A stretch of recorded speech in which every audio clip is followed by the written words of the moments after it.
미국이 발칵 뒤집혔습니다. 한국이 트럼프에게 160억 달러 역청구서를 내밀었거든요. 트럼프는 한국을 출금 통장이라 조롱하며 방위비 100억 달러쯤은 손쉽게 뜯어낼 수 있다고 자신했어요. 그러나 한국이 최초로 내민 주한미군 기지 이용료 역청구서 앞에서 그 오만한 확신은 산산조각 났죠. 동맹을 돈 뽑는 기계로 여긴 미국의 착각 앞에 대한민국은 결코 굴복하지 않았어요. 무슨 일이 있었던 걸까요? 여러분, 이야기 시작하기 전에 구독 눌러주시고 댓글에 구독이라고 남겨주세요. 안녕하세요. 저는 미국의 20년차 협상가 제시카입니다. 인천공항에 발을 디딘 순간 한국의 상쾌한 바람이 얼굴을 스쳤습니다. 20년간 국무부에서 일해오며 수많은 협상 테이블을 경험해봤지만 이번만큼은 왠지 모를 기대감이 몰려오더군요. 수화물을 찾으며 스마트폰을 확인하니 트럼프 대통령의 트위터 알림이 또 떠 있었습니다. 한국은 우리가 제공하는 최고급 군사 서비스에 합당한 대가를 지불해야 한다. 100억 달러는 공정한 요구다. 벌써 14만 개의 리트윗이 달려 있었죠. 트럼프가 내린 지시는 명확했습니다. 한국의 방위비 분담금을 현재의 10배인 160억 달러로 협상하라는 것이었어요. 상당히 도전적인 목표였지만 충분히 달성 가능하다고 생각했습니다. 공항 로비의 거대한 LCD 화면에서는 CNN이 트럼프 한국의 160억 달러 방위비 분담금 요구 뉴스를 내보내고 있었어요. 한국 기자들이 마이크를 들이대며 질문을 쏟아냈지만 저는 노 코멘트만 반복할 뿐이었습니다.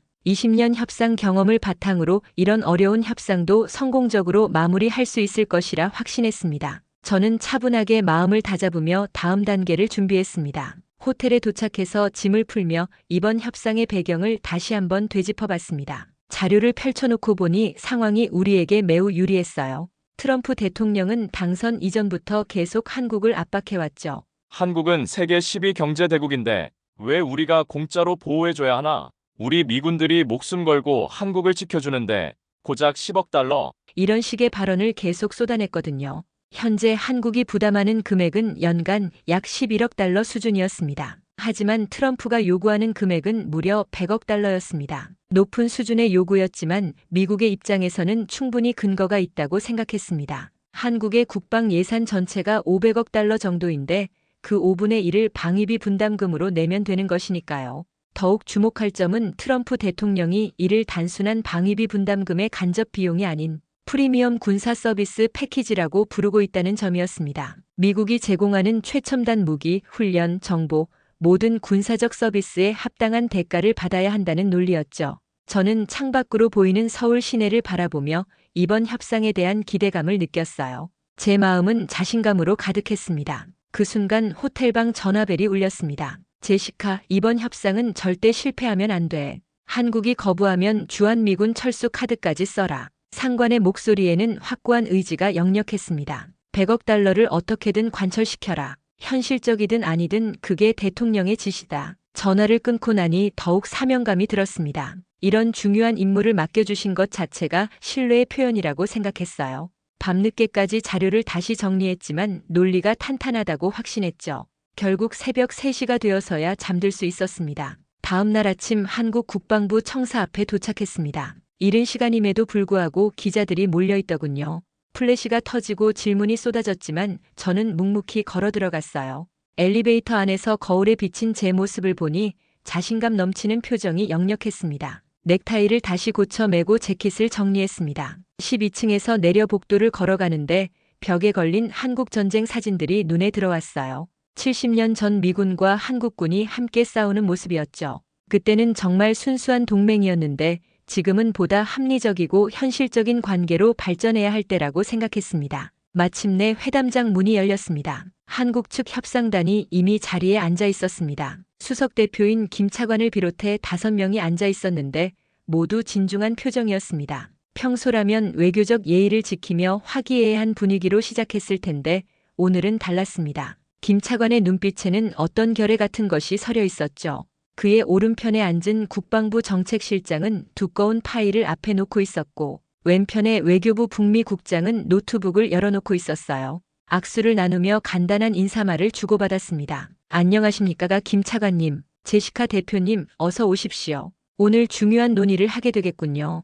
회담장 안의 공기가 무거워지는 것을 온몸으로 느낄 수 있었습니다. 저는 준비해온 발언문을 꺼내며 트럼프 대통령의 메시지를 전달하기 시작했습니다. 김 차관님, 먼저 트럼프 대통령의 안부 인사를 전합니다. 대통령께서는 한미 동맹의 가치를 높이 평가하시며 보다 공정하고 지속 가능한 비용 분담을 원하고 계십니다. 김 차관이 고개를 끄덕이며 경청하는 모습을 보였어요. 하지만 그의 표정에서는 이미 예상하고 있었다는 기색이 역력했습니다. 저는 확신을 갖고 계속 이야기했습니다. 분명하게 말씀드리면 미국이 한국에 제공하는 군사적 서비스의 가치를 재평가한 결과 연간 100억 달러 규모의 방위비를 분담하셔야 합니다. 그 순간 김 차관의 표정이 미세하게 변했어요. 놀란 것이 아니라 오히려 드디어 나왔구나라는 듯한 표정이었죠. 그는 잠시 동료들과 눈빛을 주고받더니 차분하게 말했습니다. 100억 달러라고 하셨나요? 흥미로운 숫자군요. 그의 어조에는 당황하는 기색도 없었어요. 오히려 차분하고 침착했습니다. 제시카 대표님, 미국 측의 요구 사항을 잘 들었습니다. 김 차관이 천천히 입을 열었어요. 하지만 그에 앞서 한국 정부도 미국 측에 전달하고 싶은 제안이 있습니다. 괜찮다면 우리 측 발표를 먼저 들어보시겠습니까? 저는 순간 의외라고 생각했습니다. 방위비 분담금 인상 협상에서 한국 측이 먼저 제안을 한다는 게 예상과 달랐거든요. 보통은 미국 측 요구 사항을 듣고 나서 한국 측이 반박하거나 협상안을 내놓는 것이 일반적이었습니다. 물론입니다. 한국 측 의견을 말씀해 보십시오. 제가 대답했죠. 김 차관은 미소를 지으며 고개를 끄덕였어요. 감사합니다. 오늘 우리가 준비한 자료는 매우 흥미로울 것입니다. 특히 주한미군의 존재 목적과 관련해서 말이죠. 그의 표정에서 진지함과 자신감이 동시에 느껴졌습니다. 저는 펜을 들고 메모할 준비를 하며 귀를 기울였어요. 과연 어떤 제안을 할지 궁금하기보다는 우리 논리로 충분히 반박할 수 있을 것이라는 자신감이 더 컸죠. 김 차관이 첫 번째 파일을 열어젖혔습니다. 제시카 대표님, 혹시 2016년 사드 배치 결정 과정을 기억하십니까? 갑작스러운 질문에 저는 잠시 당황했어요. 물론입니다. 북한의 핵미사일 위협에 대응하기 위한 방어 체계였죠. 맞습니다. 그런데 말입니다. 김 차관이 첫 번째 자료를 테이블 위로 밀어냈어요. 사드 시스템의 ANTPY-2 레이더 사양서입니다. 여기를 보시죠. 그가 가리킨 부분을 보니 기술적 세부 사항들이 빼곡히 적혀 있었어요. 공식적으로는 600km 감시 모드로 운영된다고 발표되었지만 실제로는 전진 모드로 운영됩니다. 2500km 나는 거리는 중국 내륙 깊숙한 베이징, 난징, 우한까지도 감시할 수 있는 거리입니다. 특히 중국의 둥펑 계열 미사일 기지들이 모두 이 감시 범위 안에 들어가죠. 김 차관은 계속해서 설명했습니다. 중국이 그렇게 격렬하게 반발한 이유가 바로 이것입니다. 단순한 북한 미사일 방어가 아니라 중국의 핵 전력을 실시간으로 감시하는 시스템이라는 것을 그들도 정확히 알고 있었던 것이죠. 그가 두 번째 자료를 꺼냈어요.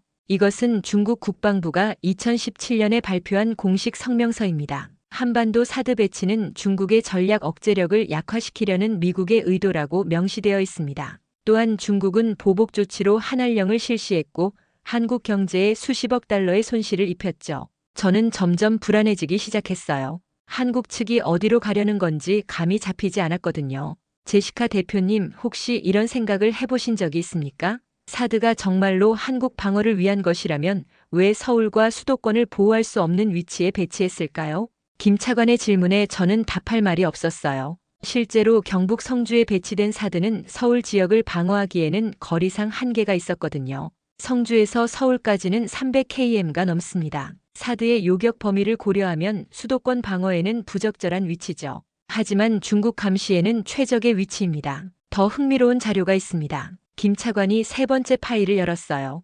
2006년 한미 간에 합의된 전략적 유연성 협정 문서입니다. 당시 노무현 정부가 강력히 반대했던 바로 그 협정이죠. 그가 펼쳐 보인 문서에는 영어와 한국어가 병기되어 있었어요.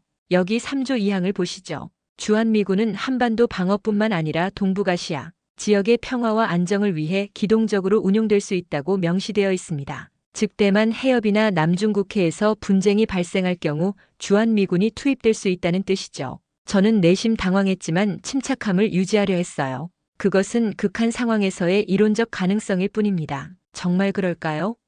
김 차관이 미소를 지으며 네 번째 자료를 꺼냈습니다. 제이비어 브런슨 주한미군 사령관이 미국 육군협회 태평양 지상군 심포지엄에서 한 발언입니다. 직접 들어보시죠. 그가 노트북을 조작하자 스피커에서 브런슨 사령관의 목소리가 흘러나왔어요. 한국은 중국 앞에 떠 있는 항공모함 같다. 주한미군은 북한을 격퇴하는 것에만 초점을 맞추지 않는다. 우리는 인도-태평양을 넘어 글로벌 안보 위협에 대응하는 작전과 활동, 투자에도 초점을 맞추고 있다. 음성이 끝나자 회담장에는 정적이 흘렀어요. 김 차관이 천천히 입을 열었습니다. 제시카 대표님, 이제 이해가 되시나요? 주한미군의 목적이 언제부터인가 변해버린 것입니다. 한반도 방어에서 중국 견제와 글로벌 전략 투사의 전진 기지로 말이죠. 저는 반박하려 했지만 적절한 말이 떠오르지 않았어요. 한국 측이 제시한 자료들이 모두 미국 정부의 공식 문서나 발언에서 나온 것들이라는 점이 가장 곤란했죠.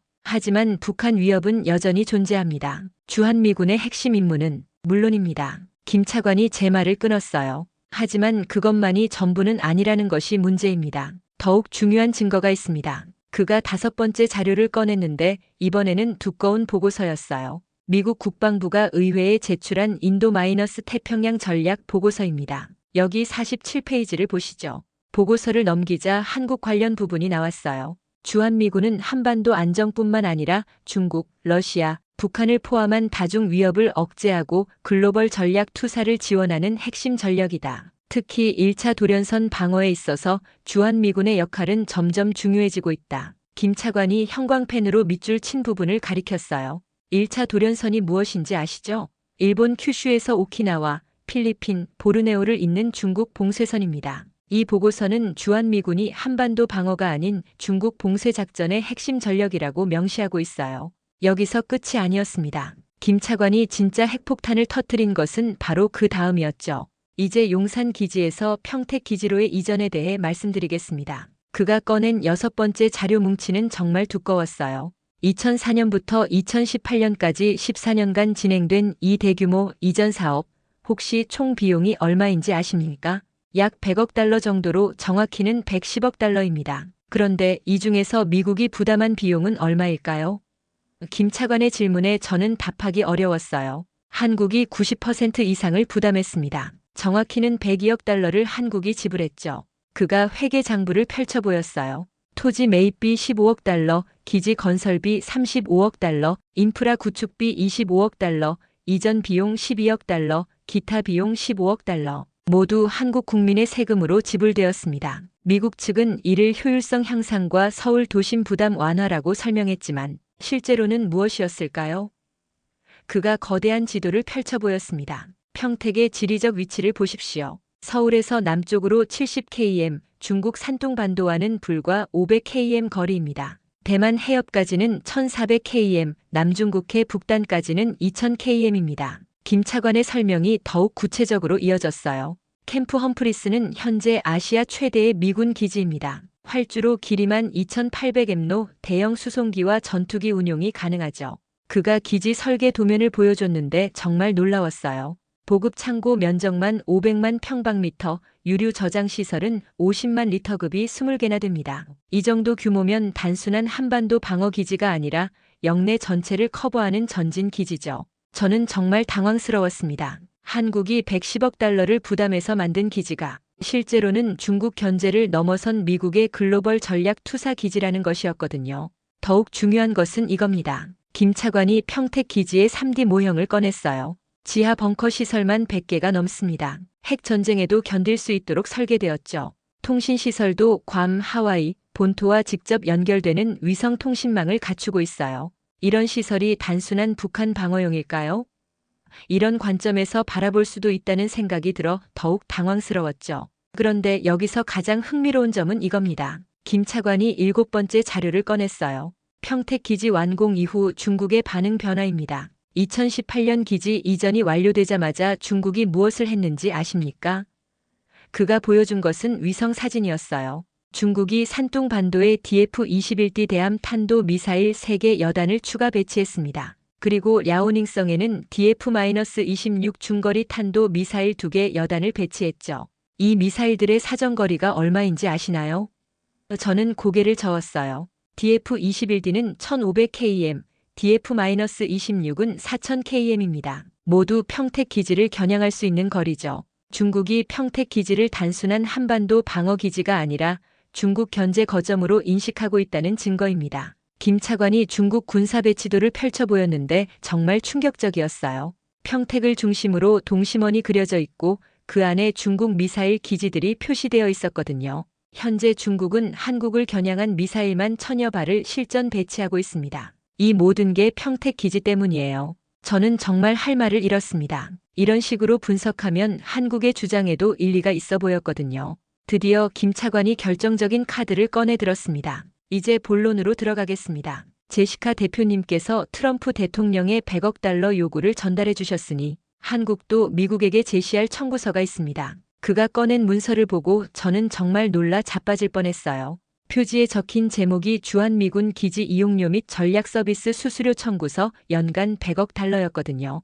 트럼프가 요구한 금액과 정확히 같은 액수였어요. 잠깐 이게 무슨... 제가 말하려는 순간 김 차관이 손을 들어 제지했습니다. 차근차근 설명드리겠습니다. 세부 내역을 보시죠. 그가 펼친 청구서는 정말 정교했어요. 마치 실제 계약서처럼 세밀하게 작성되어 있었거든요. 첫째 항목, 전략적 지정학적 가치 이용료입니다. 한국은 중국 견제를 위한 최적의 지리적 위치를 제공하고 있습니다. 미국이 추진하는 소위 동맹의 현대화로 인해 한국은 중국, 러시아의 직접적인 군사 타겟이 되었습니다. 글로벌 전략 투사 거점 역할을 하면서 한국이 감수해야 하는 안보 위험과 외교적 제약이 기하급수적으로 증가했죠. 동시에 한국의 독특한 지정학적 위치는 미국이 다른 어떤 곳에서도 얻을 수 없는 전략적 가치를 제공하고 있습니다. 이런 위험 부담과 독점적 가치를 경제적으로 환산하면 연간 70억 달러가 적정합니다. 미국이 다른 곳에서 이런 조건의 기지를 확보하려면 그 이상의 비용이 들 것이거든요.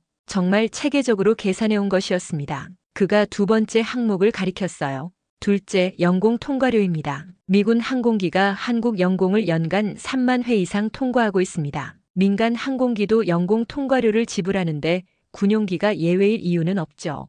회당 5만 원씩 계산하면 15억 달러가 되는군요. 제가 중얼거렸어요. 정확합니다. 셋째, 항만 이용료입니다. 부산항과 평택항을 통한 군수물자 수송량이 연간 500만 톤입니다. 상업적 하역료 기준으로 톤당 200달러를 적용하면 10억 달러가 나오죠. 마지막으로 김 차관이 네 번째 항목을 펼쳤어요. 환경복구 선지급금입니다. 미군 기지 오염 정화에 드는 비용을 미리 받아두자는 거죠. 용산 기지만 정화하는데 2조 원이 들었습니다. 평택 기지는 더 클 테니까 5조 원 정도로 예상되고 이를 30년간 분할하면 연간 5억 달러가 됩니다. 그가 계산기를 최종적으로 두드렸어요. 70억 플러스 15억 플러스 10억 플러스 5억을 모두 합하면 100억 달러입니다. 그리고 나서 그가 미소를 지으며 덧붙였어요. 트럼프 대통령께서 100억 달러를 프리미엄 전략 거점 서비스 패키지 이용료로 받아야 마땅하지 않을까요? 저는 정말 할 말을 잃었습니다. 그들이 트럼프의 논리를 그대로 뒤집어서 사용한 것이었거든요.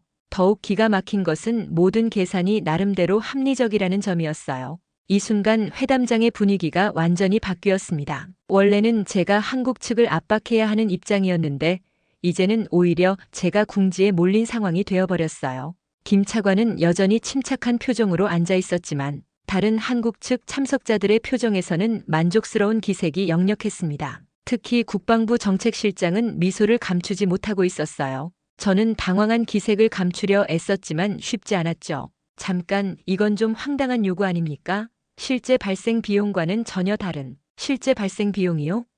김 차관이 제 말을 끊었어요. 그럼 트럼프 대통령이 요구한 100억 달러는 실제 발생 비용에 기반한 건가요?